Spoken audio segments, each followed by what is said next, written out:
네, 과학서재 시간입니다. 자, 오수연 앵커는 바이오, 생명공학 하면은 뭐가 떠오르세요? 저는 뉴스에서도 전해드렸던 유전자 변형식물이나 예. DNA가 좀 가장 먼저 떠오르는데 그렇죠. 어떤가요? 저도 그런 것들을 많이 전달하다 보니까 그런 생각이 가장 먼저 나는데 이 바이오 산업은 미래 사회 먹거리 창출 또 에너지 문제를 해결할 수 있다고 알려져 있죠. 네, 그런 열쇠로 주목받고 있는데요. 이런 흐름 가운데 생명공학 기술과 일상의 이야기를 재밌게 엮어낸 책이 발표가 됐습니다. 오늘 과학 서재에서 만나보겠습니다. 손에 잡히는 바이오 토크를 집필한 김은기 교수 함께하겠습니다. 어서 오십시오. 안녕하세요. 안녕하세요. 네, 반갑습니다. 이 책의 부제가요. 네. IT를 넘어서 바이오 산업의 시대로 이렇게 정하셨어요. 네, 굉장히 네. 인상적인데 어떤 의미를 담으셨습니까?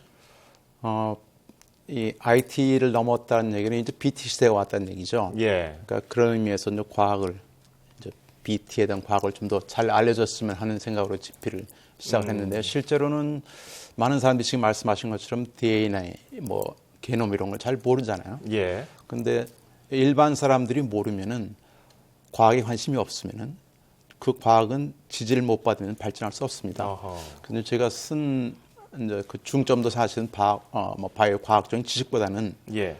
사람들이 바이오를 좀 이해하기 쉽게, 예를 들면 인간 게놈이 어려운 단어지만 안젤리나 졸리가 왜 유방암 수술을 했는가 설명하면 훨씬 더 쉽죠. 예. 또 역분화 줄기세포 상당히 어렵지만은 예를 들어서 개구리에서 거꾸로 올챙이를 만든다. 이런 얘기를 하기는 훨씬 더 쉽게 이해되는 거죠. 그래서 쓰게 된 목적은 좀 쉽게 일반인들이 이해할 수 있도록 이제 그런 목적으로 쓰게 된 내용입니다. 네, 이 바이오 산업에 대해서 국내외에서 차세대 먹거리 기술이다 이런 이야기를 많이 하고 있거든요. 이렇게 주목하는 이유 어디에서 좀 찾아볼 수 있을까요? 제 생각에는 이제 IT가 지금 한참인데 정점이라고 생각이 되거든요. 네. 정점이라는 얘기는 지금 물론 피크지만 뭔가 다른 걸 찾아야 된다는 얘기인데 이제 스마트폰이 살살 이만큼 샀고 이제 주로 응용하는 앱들이 나오고 하는 입장에서 그럼 IT를 넘어서 그 다음에 사람들이 관심 있을 것이 뭐냐를 보게 되면은 결국은 인간의 근본 욕망이 아니냐. 그러네요. 그게 이제 건강, 장수, 그리고 이왕이면 좀 더 청정지구에 살고 싶은 거. 이 두 가지가 앞으로 저희 과학의 키워드라고 생각이 들고요. 그 두 가지 문제를 주로 해결할 수 있는 방안이 바이오 과학이다라는 이제 그런 것이 그렇게 말씀을 드리게 된 이유라고 볼 수 있습니다. 그러니까 IT는 사람을 좀 편하게 해주고 즐겁게 해주고 이런 것이었다면은 네. 결국은 처음으로 돌아온다 하는 게 바이오인데 네, 그런 의미에서 자연과 공존하는 기술, 첨단 바이오 기술, 책에서 쉽게 기술을 하셨단 말입니다. 네. 요즘에 바이러스가 끊이질 않고 계속 떠들썩하게 이야기가 나오고 있습니다. 바이러스를 잡는 것은 바이러스다. 이런 문구가 있었던데 어떤 이 뜻을 담고 있습니까? 네, 지금도 이제 지카 바이러스가 가장 큰 문제가 되고 있는데요. 예. 바이러스를 잡는 건 바이러스다라고 말씀드린 이유는 우리가 바이러스가 어떻게 세포에 침투하는가를 알아야 그래야 거기에 대응책을 내고 할 수 있는데 그걸 잘 알 수 있는 거는 사실은 뭘까요? 사실은 바이러스의 사촌들이 제일 잘 알고 있거든요. 근데 그런 의미에서 보게 되면은 이 바이러스를 제일 잘 아는 바이러스를 이용하자 하는 것이 이제 근본적인 얘기죠. 예. 그래서 사실 역사에도 보게 되면은 천연두가 한참 돌았을 때 천연두를 치료했던 거는 천연두의 사촌인 소의 천연두인 우드거든요. 네. 그 제너간이 그걸 이용해서 백신을 만들었으니까 이처럼 바이러스를 억제할 수 있는 건 바이러스라는 생각인 거죠. 이제 그런 의미로 바이러스를 연구를 가장 잘 해야만, 특히 바이러스를 잘 보면은 바이러스를 막을 수 있는 방법이 있다라는 얘기가 이제 그런 뜻으로 말씀을 드린 겁니다. 바이러스는 생존을 위해서 숙주세포에 기생한다고 들었는데요. 그렇다면 바이러스마다 이렇게 기생하는 숙주가 좀 다르다고 봐야 되는 걸까요? 맞습니다. 네. 그렇구나. 그럼 지카 바이러스가 지금 이슈인데 여러 모기 중에서도 지금 이집트 순모기에 주로 기생하는 것으로 알려져 있잖아요. 네네. 우리나라의 가장 흔한 진모기에는 기생하지 못하는 건가요? 어떻게 보십니까?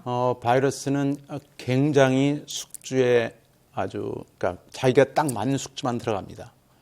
그거는 이제 다른 그러니까 우리가 자물쇠, 열쇠식으로 맞지 않으면 못 들어가는 건 똑같은 그런 원리죠. 그래서 우리나라에 있는 일반 진모기에 지카 바이러스가 들어갈 확률은 거의 없다고 생각이 돼요.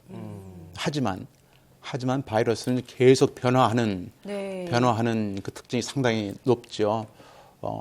그래도 현재 상황에서는 국내 진목이에는 거의 들어갈 확률이 없다라고 생각을 하고 있습니다. 그런 면에 대해서. 이 바이러스와 관련해서 많은 분들이 사실 정보가 많진 않았거든요. 네네. 그렇기 때문에 많이 이 요즘 들어서 관심을 갖게 됐는데 네네. 이 책을 보면은 바이러스에 대한 궁금증이 어느 정도는 좀 해결이 될 것 같고요. 자, 그런가 하면은 책에 또 흥미로운 게 있어요. 손의 촉감을 통해서 상대방의 마음을 파악한다. 이게 요즘에 흔히 말하는 썸 타는 연인들에게 도움이 되는 내용이 아닌가 싶은데 어떤 겁니까? 그 우리가 뭐 친구의 손을 잡거나 예. 뭐 아버지가 딸의 손을 잡는다는 굉장히 물리적인 행위죠. 예. 그래서 옛날에 그런 얘기 있잖아요. 뭐 애가 배가 아프면 할머니가 배를 싸주면 약손이다 하는 것도 물리적으로 배에 물론 자극을 주어서 소화가 잘 되게 하지만은 실제로는 이 장하고 두뇌하고는 연결이 돼 있습니다. 신경이.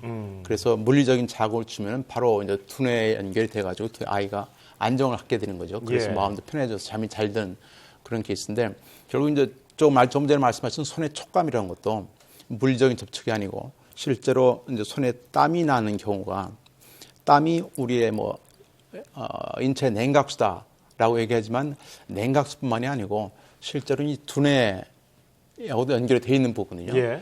그러니까 두뇌가 스트레스를 받으면 두뇌가 땀을 내라고 명령을 하는 거죠. 그래서 손을 잡았을 때 땀이 난다는 얘기는 더워서 땀이 나는 경우도 있겠지만은 스트레스를 받는 상황이라는 얘기죠. 그래서 이제 그런 걸 이용하면은 손에 땀 나는 정도를 보고도 우울증 혹은 자살 정도까지 예측할 수 있다라는 이제 그런 얘기죠. 결국 이제 우리 몸은 구석시대 몸입니다. 지금 우리가 21세기 살고 있지만 그래서 이러한 몸의 특징을 잘 알게 되면은 여러 가지 재미있는 과학적 사실을 많이 알 수 있다는 그런 의미로 손의 촉감 얘기를 쓴 그런 얘기입니다. 네. 자, 그리고 유전자 변형 식품에 관한 이야기도 좀 빼놓을 수 없을 것 같은데요. 지금 안전성에 대한 의견이 여러 가지가 좀 분분한 상황이거든요. 이에 대한 연구가 계속 이어져야 된다고 보십니까? 어떻게 보십니까? 저는 이 GMO 특히 이제 작물의 경우 가장 중심이 되는 사항, 안전성의 문제를 삼는 가장 중심이 되는 사항은 외부 유전자를 삽입했다는 거죠. 예. 원래 콩이나 원래 옥수수는 없었던 외부 유전자의 삽입이죠. 그러니까 그 유전자가 삽입되면은 콩에는 모르던 DNA가 들어가고 예. 콩에는 모르던 단백질이 들어간다. 그게 과연 안전한가 하는 거에 대한 것이 끝없는 그런 의구심이 나왔던 상황이죠. 근데 최근에는 그렇게 외부에서 유전자를 집어넣는 게 아니고 콩 자체 내부에 유전자를 편집하는 흔히 말하는 유전자 편집 기술이 많이 개발이 되고 있죠. 그러니까 외부에서 유전자를 집어넣지 않고 자체에 있는 거를 자체에 있는 무기를 자체에 필요한 걸 바꾸는 그러니까 옛날에 육종 기술을 옛날에 우리가 수백 년 동안 해왔던 육종 기술을 이제 분자 수준에서 한다는 그런 얘기가 되겠죠. 그렇게 되면은 훨씬 그 안전에 대한 그러한 우려가 좀 절어들 것으로 이제 생각이 됩니다. 예, 이 유전자 변형식품에 관한 이야기는 계속 이게 또 이슈가 될 것 같고요. 또 우리 청소년들 얘기 좀 해보겠습니다. 이 IT가 산업을 발전하다 보니까 아까 말씀하셨지만 정점을 찍어다 지금 최고조에 올라있다 말씀하셨단 말입니다. 네. 그렇다 보니까 아무래도 취업하기도 좋고요. 돈도 많이 벌고 하니까 IT 쪽으로 우르르 몰렸습니다. 네.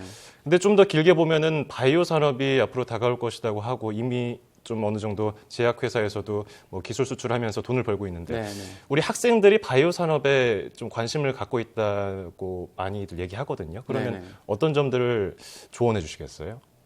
저는 이제 그 학생들을 볼 때마다 생각이 나는 사람이 한 사람이 있는데요. 예. 그 역분화 줄기세포로 노벨상을 받은 두 사람 중에 한 사람이 영국의 존 거든 박사라는 사람입니다. 그 사람이 고등학교 때 그 학적부를 보게 되면 재밌는 글이 써 있어요. 예. 이 아이는 도대체 말이 안 되는 아이다. 말도 안 듣고 제멋대로 한다라는 그런 학적부의 내용을 보게 되는데요. 실제로 그 아이는 굉장히 호기심이 많았던 아이였었죠. 네. 그러니까 자기가 하고 싶은 거를 선생님이 못하게 하니까 이제 그렇게 문제가 나왔던 케이스인데 이제 호기심이 저는 이 과학을 하게 되는 학생들이 가져야 될 첫 번째라고 생각이 드는 게 호기심이 있으면은 뭘 하게 됩니다. 못 말리게 하게 되는 거죠. 그러면은 이제 지식은 따라온다는 거죠. 예. 그래서 그 존 거든도 실제로 이제 개구리를 이제 올챙이로 만드는 그런 실험을 하면서 이제 역분화 줄기세포를 만들었다는 얘기죠. 그러니까 제가 만약에 학생들한테 하고 싶은 얘기가 있다면은 이런 얘기죠. 생물 혹은 생명공학은 절대 외우는 과목이 아니다. 근데 물론 학교에서 가르치는 분도 그렇게 생각을 해야 되겠고요. 학생들이 호기심만 갖고 있으면은 학생들은 필요하면 다 받아들이는 스폰지 같은 거란 얘기죠. 학생들한테 호기심이 첫 번째란 얘기고, 호기심을 가질 수 있는 방법은 제일 가까운 자연을 보는 거죠. 네. 자연을 보고 또 우리 몸을 보고 그러다 보면은 아이디어가 떠오르고 생각이 떠오르는 그거에 집중하게 되면은 성적은 자연히 따라오게 된다는 그런 얘기입니다. 네. 그런 점 강조하고 싶습니다. 이 책을 통해서 학생들의 호기심을 키우고 또 네. 미래 먹거리 산업이 바이오 산업에 좀 관심을 가졌으면 좋겠네요. 네, 지금까지 손에 잡히는 바이오 토크를 집필한 김은기 교수와 함께 이야기 나눠봤습니다. 고맙습니다. 네, 감사합니다.